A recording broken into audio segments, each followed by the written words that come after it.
आप सबका स्वागत करते हैं आज के खास प्रोग्राम किसका बंगाल में। 5 राज्यों में होने वाले विधानसभा चुनाव को लेकर सियासी हलचल काफी तेज हो गई है।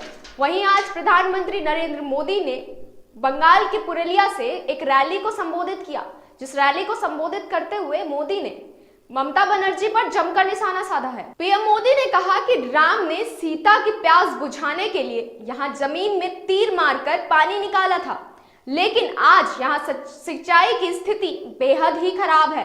उन्होंने कहा कि राज्य में ममता सरकार ने विकास के लिए कुछ भी नहीं किया है और अपने ही खेला में लगी रही है। जानिए क्या कुछ कहा पीएम मोदी ने। कह रही है आज बंगाल की जनता कह रही है, एक एक बंगाली कह रहा है, अत्याचार अनेक करे छोड़ दीजिए।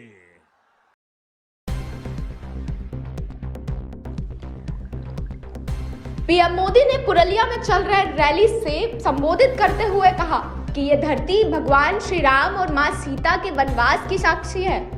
यहाँ अयोध्या पर्वत है, सीता कुंड है और अयोध्या नाम से ग्राम पंचायत भी है। कहते हैं कि जब मां सीता को प्यास लगी थी तो राम जी ने जमीन पर बाण मारकर पानी की धार निकाल दी थी। आज पुरुलिया में पानी की संकट बहुत बड़ी समस्या है। यहाँ के किसानों, आदिवासी, वनवासी भाई बहनों को इतना पानी भी नहीं मिलता कि वो सही से खेती कर सके।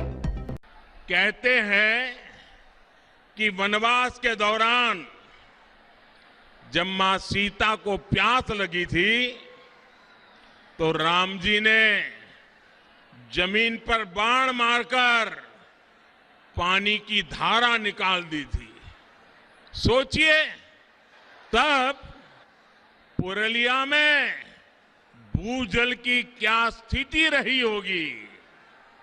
और ये विडंबना है कि आज पुरुलिया में पानी का संकट ये बहुत बड़ी समस्या है। यहां के किसानों को, मेरे आदिवासी वनवासी भाई बहनों को इतना पानी भी नहीं मिलता कि वो सही से खेती कर सकें। वहीं पीएम मोदी ने टीएमसी पर निशाना साधते हुए कहा कि टीएमसी सरकार सिर्फ अपने खेला में लगी है। इन लोगों ने पुरुलिया को जल संकट, पलायन और भेदभाव भरा शासन दिया है। इन लोगों ने पुरुलिया की पहचान देश के सबसे पिछड़े क्षेत्र के रूप में बनाई है। लेकिन बंगाल में बीजेपी सरकार आने के बाद आपकी दिक्कतों को प्राथमिकता के आधार पर दूर किया जाएगा। आज मैं पुरुलिया के लोगों को, पूरे जगल महल क्षेत्र के लोगों को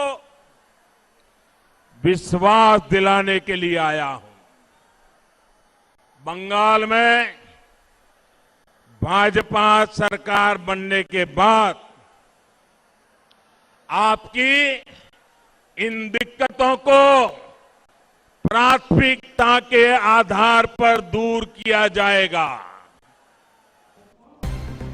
वहीं लोगों के उत्साह का संबोधन करते हुए पीएम मोदी ने कहा कि आपका उत्साह दिखा रहा है कि टीएमसी की पराजय तय है। इस बार बंगाल के चुनाव में सिंडिकेट वालों की, चुनाव में कटमनी वालों की और तोलाबाजी की पराजय होगी।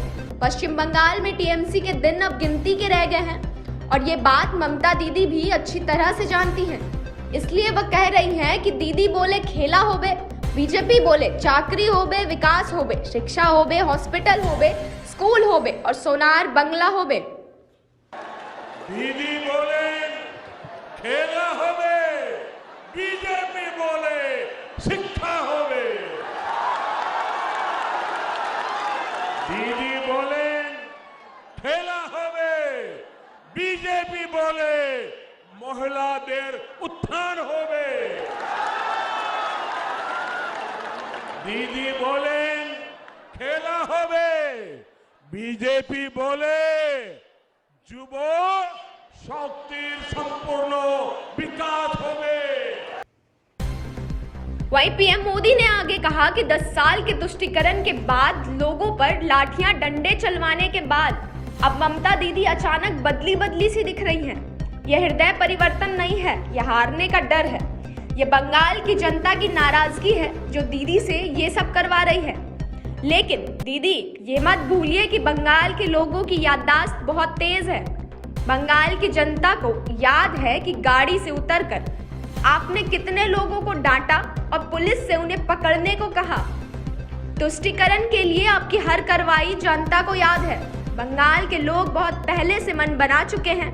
बंगाल के लोग बहुत पहले से कह रहे हैं लोकसभा में टीएमसी हाफ और इस बार पूरी साफ। पश्चिम बंगाल में टीएमसी के दिन अब गिनती के ही रह गए हैं और ये बात ममता दीदी भी अच्छी तरह समझ रही है और इसलिए वो कह रही है खेला हो गए, खेला हो गए। जब जनता की सेवा की प्रतिबद्धता हो, जब बंगाल के विकास के लिए दिन रात एक करने का संकल्प हो, तो दीदी खेला नहीं खेला जाता, दीदी खेला नहीं खेला जाता।